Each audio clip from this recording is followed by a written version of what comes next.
लोगों को मैंने क्या पढ़ाया था, युगपत समीकरण। तो युगपत समीकरण में दो चरराशि में युगपत समीकरण और दो चरराशि में रेखीय युग्म समीकरण ये डिस्कस किया था, ठीक है ना। आज हम युगपत समीकरण को हल करने की विधियां आपको बताएंगे। बच्चों प्रमुख दो विधियां होती है। कितनी विधियां होती है? दो। पहली विधि आपकी होती है प्रतिस्थापन विधि। प्रतिस्थापन विधि इसको कहते हैं substitution method. Substitution method, substitution method बेटा होता है। दूसरा विलोपन विधि। विलोपन विधि दूसरी विधि बच्चों क्या? विलोपन विधि। इसको हम कहते हैं इंग्लिश में एलिमिनेशन मेथड। Elimination method. तो दो विधियां हैं। इन दोनों विधियों से हम रेखीय युग्म समीकरण दो चरराशि में रेखीय युग्म समीकरण हम आपको हल करके बताएंगे। तो सबसे पहले प्रतिस्थापन बताते हैं। प्रतिस्थापन क्या होता है, पहले इस शब्द को समझ लीजिए। प्रतिस्थापन का मतलब होता है बच्चों, जैसे मान लेते हैं ये इस बेंच पर एक बंदा ये बैठा हुआ है और एक बंदा ये बैठा है कि नहीं?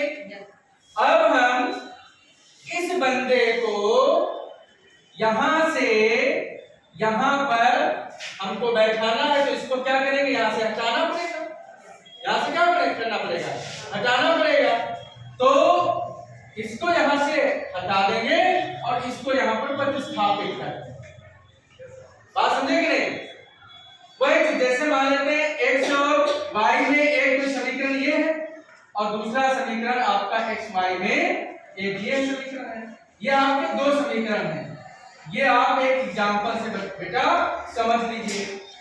अब हम करेंगे क्या, यहां से x या y का मान निकाल लेंगे, ठीक है, और इसमें हम उसका मान प्रतिस्थापित कर देंगे, मतलब रख देंगे।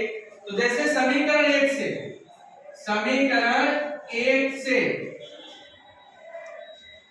समीकरण एक क्या है, यहां से हम y का मान निकालते हैं, क्या आएगा? इस x को उधर ले जाएंगे 4 माइनस x, ठीक।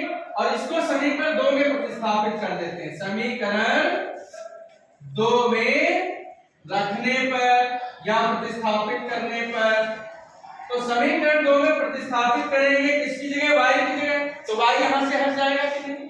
तो समीकरण 2 आपका क्या है बच्चों? आपका है x माइनस वाई बराबर 2। अब इसमें y के स्थान पर हम रख देंगे 4 माइनस x बराबर 2, ठीक है बच्चों। अब जब हमने y के स्थान पे 4 माइनस 2 रख दिया है, 4 माइनस x रख दिया है, तो अब ब्रैकेट खोलेंगे, यहां से x का मान आ जाएगा। x माइनस ब्रैकेट खोलिए, ब्रैकेट के बाद माइनस साइन अंदर के चिन्ह बदल जाएंगे। प्लस का 4 माइनस का 4 माइनस का x प्लस का x बराबर क्या हो जाएगा बच्चों? ये प्लस का 2 हो जाएगा। कितनी बात समझ में आ गई? अब x ये सजाती पद है, जुड़ जाएंगे 2x हो जाएगा। माइनस 4 को उधर ले जाएंगे, प्लस 4 हो गया। ये बच्चों हो गया प्लस का 6 और x बराबर 6/2, ये कितना आ गया? 3 आ गया। x का मान बच्चों आ गया 3। अब इस x के मान को आप इसमें रख देंगे तो y का मान आ जाएगा। y बराबर 4 माइनस 3, y बराबर 1। इस प्रकार से प्रतिस्थापन विधि द्वारा रेखीय युग्म समीकरण का हल आ गया। तो दो चरराशि में अगर रेखिक समीकरण युग्म दिए हैं, उसको प्रतिस्थापन विधि से हल करना है तो कुछ इस प्रकार से हल करेंगे, इसको नोट कर लीजिए बच्चों। अगला उदाहरण है आपकी किताब से x माइनस वाई बराबर 4। ये पहला समीकरण दो चरराशि में पहला रेखिक समीकरण। दूसरा आपका क्या है? 3x plus 2y equal to 27। 3x plus 2y equal to 27। ये बच्चों दो चरराशि में दूसरा रैखिक समीकरण है, दोनों को मिलाकर बन गया रैखिक समीकरण युग्म। क्या बन गया? दो चरराशि में रैखिक समीकरण युग्म। अब इसको हल करना है। क्या करना है? हल करना है। तो इसको हल करने के लिए क्या करेंगे? प्रतिस्थापन विधि से करने जा रहे हैं। समीकरण एक से बच्चों यहां से हम x या y का मान निकाल लेते हैं। पिछले क्वेश्चन में मैंने y का मान x के पदों में निकाला था, यहां हम x का मान y के पदों में निकालने जा रहे हैं।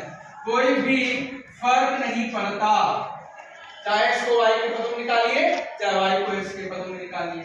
अब बेटा इसे समीकरण एक से निकाला है, दो में प्रतिस्थापित कर देंगे।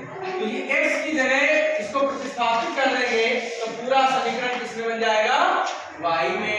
y का मान आ जाएगा, यहां रख देंगे x का मान आ जाएगा।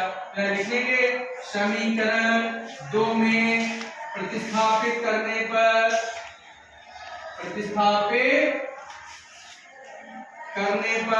या रखने पर करो भाई प्रतिस्थापित। क्या है?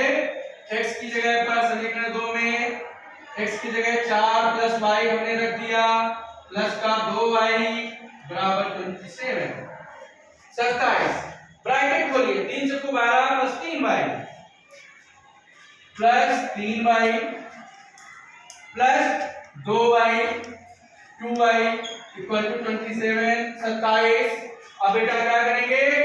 3y 2y हो गया 5y बराबर 27। 12 उधर जाएगा, प्लस का है माइनस का हो जाएगा। 5y बराबर कितना आ जाएगा? घटाने पर 15। y बराबर 15/5। 5 एकम 5, 5 दिया 15। y का मान 3 आ गया, 3 आ गया। y का मान क्या आ गया? 3 आ गया। अब हम इस y के मान को यहां रख देंगे y की जगह पर, तो बेटा x का मान आ जाएगा। x बराबर 4 प्लस y है, 4 प्लस 3 बराबर 7। तो बच्चों इस प्रकार से x का मान 7 और y का मान 3, यही आपके इस युग्म के हल आ गए। इस युग्म के क्या आ गए? आपके रैखिक समीकरण के हल आ गए। ठीक है ना?